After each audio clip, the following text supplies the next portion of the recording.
a life transitions coach, and he has a very, very interesting take on this and joins us now. Peter, good evening. Good evening, Stephen. How are you? Good. Changing careers or changing jobs can be traumatic at the best of times, but changing our entire direction can be absolutely frightening. What's the first step? I mean, if somebody is sitting there thinking, look, I really, really hate what I'm doing, this is what I'd love to do, but I don't know what the first step is, where do you go? Well, I think you really hit the nail on the head straight away there, Stephen. The very first thing is getting over that initial fear. A lot of people, I think, certainly for myself, when I left school, I got the job I could get, not the job I wanted. And I think as we go along, we look and, we get caught up in a job, we start to get mortgages, we get married, we have kids, we buy boats and things like that. And suddenly you're very, very heavily reliant on your financial income for that. And you kind of get caught up in that whole fear, what if it's not better? What if the grass is greener? What if? So I think that the very first thing is getting over that initial fear and, I guess getting yourself in the headset that it is possible.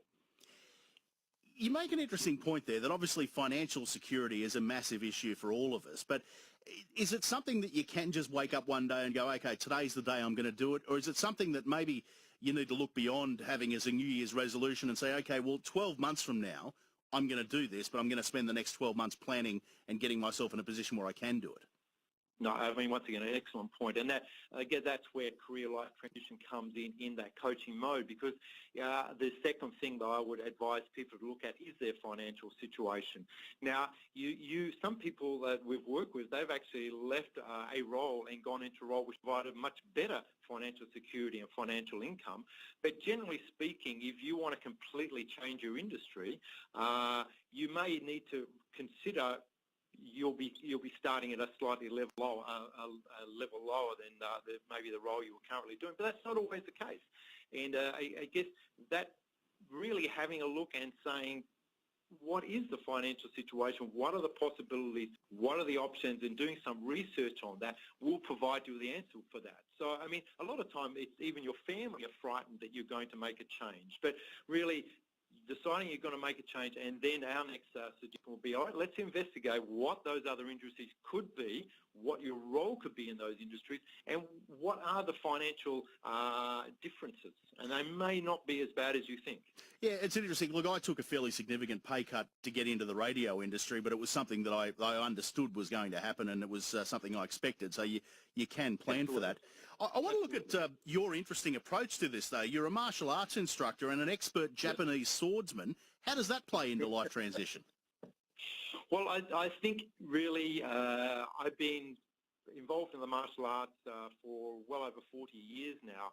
And I guess all that sitting back and having a look at that situation, having a look at the dynamic environment has really taught me to pull it back and say, okay, what is the focus and discipline I've learned from the martial arts, and really having a look at your skill set and what have you, and how you can adapt your skill set to a new environment. Because, I mean, if you're doing a martial art, if you're doing karate or kung fu or whatever that is, if you find yourself in any kind of competition or, God forbid, an altercation of some kind, you're going to have to take knowledge that you've gained and readapt that to a changing environment that's unfolding before you.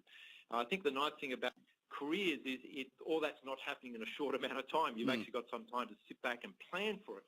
But, I mean, it's really that indomitable spirit, that planning, preparation, focus, study and training that sets you up where you are mastering your career.